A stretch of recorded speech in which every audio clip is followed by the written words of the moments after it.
Bonjour tout le monde. Aujourd'hui on va essayer de se détendre un petit peu et je pense qu'on en a bien besoin vu les événements récents. J'en profite juste pour vous rappeler qu'il faut bien rester chez soi et qu'il faut sortir que si c'est nécessaire ou si comme nous vous avez des poules de poil à sortir. Prenez soin de vos proches surtout. Enfin bref, c'est parti.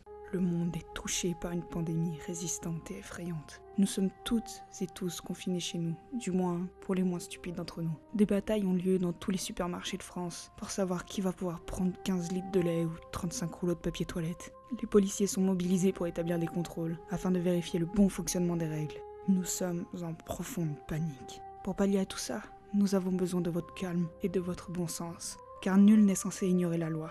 Mais vous, connaissez-vous nos plus vieilles et stupides lois ? Par exemple, je suis sûre que vous connaissez absolument tous, parce qu'on en a beaucoup parlé, la loi qui interdit d'appeler son cochon Napoléon. Car oui, cette mesure était évidemment destinée à ne pas ternir l'image de l'empereur, car le cochon c'est un animal associé aux déchets et à l'univers de la ferme, bref la saleté. Mais en fait il paraît que c'était surtout car le caractère du cochon et celui de l'empereur ils se ressemblaient fortement, mais qu'il fallait surtout pas le dire. Sauf que, saviez-vous que cette loi, en fait elle serait totalement fausse ? Du coup j'ai remonté, j'ai cherché un peu pour savoir ce qui était vrai ou pas, et en fait cette rumeur elle daterait de 1945, quand un certain George Orwell a publié son livre La ferme des animaux. Dans son roman, les animaux se rebellent contre les hommes, et le cochon, le héros en question, s'appelle Napoléon. Sauf que l'éditeur français Gallimard, il a refusé catégoriquement de publier ce livre si le cochon portait ce nom. Finalement il sera rebaptisé César avant de reprendre son vrai nom Napoléon en 1981. Alors, rumeur ou vraie loi ? Eh ben j'ai pu voir que beaucoup de gens ont cherché les textes officiels et que personne n'était vraiment tombé dessus. Que peut-être il s'agirait d'une décision de justice pour ne pas offenser le chef de l'État, mais pas une loi. Du coup, si vous trouvez ce que c'est vraiment, n'hésitez pas à me le dire en commentaire, bien évidemment, preuve à l'appui, sinon ça compte pas. En tout cas, moi je pense que c'est plus une rumeur qu'autre chose. Maintenant, l'arrêté anti-ovni de Châteauneuf-du-Pape. Alors ça, c'est vrai. Au départ, le maire il avait fait cet arrêté à la main car il pensait même pas que ça allait être accepté en fait. C'est donc en novembre 1954, Lucien, jeune maire de Châteauneuf-du-Pape, prend un arrêté interdisant le survol, le décollage et l'atterrissage des soucoupes volantes et des cigares volants sur tout le territoire de la commune.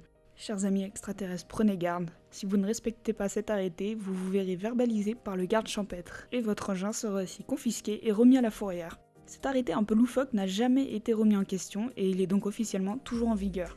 Il y a également un témoignage de Claude Avril, le maire actuel, en 2016, l'article datait de 2016, qui disait « Je n'y toucherai pas, c'est bien de pimenter les choses avec des jeux d'attitude, on fait le buzz de façon sympathique, personne n'est dupe. » Car ils se sont fait une pub de malade avec ça, parce que gratuitement en plus. Parce qu'au début c'était pour assurer les habitants, et puis finalement ça leur a fait une très bonne pub, donc aucun maire n'a décidé d'y toucher.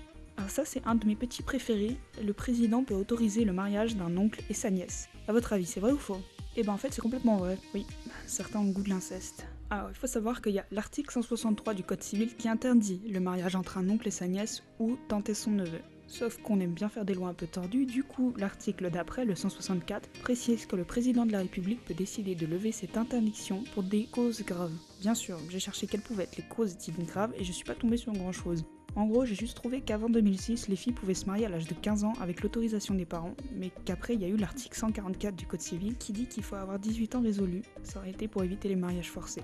En cherchant ça, j'ai aussi trouvé que l'article 145 du Code civil prévoit la possibilité d'accorder une dispense d'âge aux mineurs en cas de motif grave. Ce motif grave est la plupart du temps une grossesse. Seul le procureur peut donner son accord au mariage de jeunes filles enceintes. En moyenne, 400 dispenses pour cause de grossesse sont délivrées par an. Du coup, je sais pas si ce motif grave, c'est la même chose que les causes graves pour le mariage entre oncles et nièces, mais dans tous les cas, c'est un tantinet tordu. Et du coup, on embrasse bien évidemment tous nos amis du Nord. Une autre loi que tout le monde relaye sans vraiment savoir si c'est vrai ou pas, c'est « nous devons avoir une botte de foin au cas où le roi passerait ». Et bah pour ça, j'ai trouvé aucun texte de loi ou autre. Et je me suis même amusée à lire de très vieux textes sur les règlements de taille et de poids sur les bottes de foin, sur les amendes, sur un truc super vieux, mais j'ai rien trouvé sur ce sujet-là en particulier. Juste des sites qui en parlent, donc du coup je sais pas si c'est vrai ou pas, mais je pense que cette fois c'est encore plus une rumeur que le coup du cochon.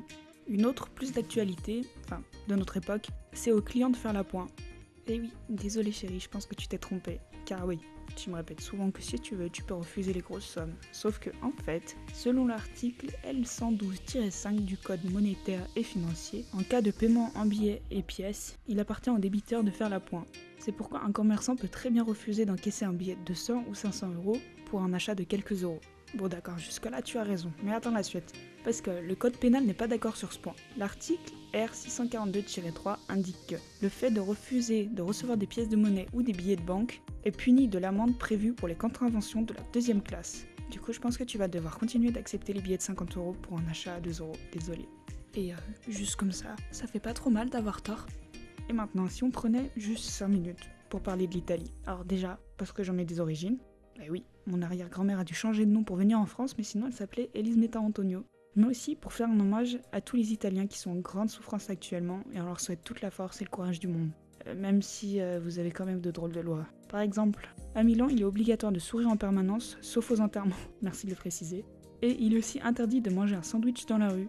À Capri, les chaussures bruyantes sont prohibées. Allez savoir ce qui s'appelle chaussures bruyantes, par contre, j'ai pas compris. Et enfin, dans la Provence de Venise, à Héracléa, j'espère le dire comme il faut, la construction de châteaux de sable est interdite. Et les enfants, ils doivent être ravis. Bon après, très honnêtement, j'ai pas vérifié si c'était vrai ou faux pour les lois italiennes. Mais on embrasse quand même tous les Italiens. Voilà, c'est la fin de la vidéo et j'espère qu'elle vous aura plu.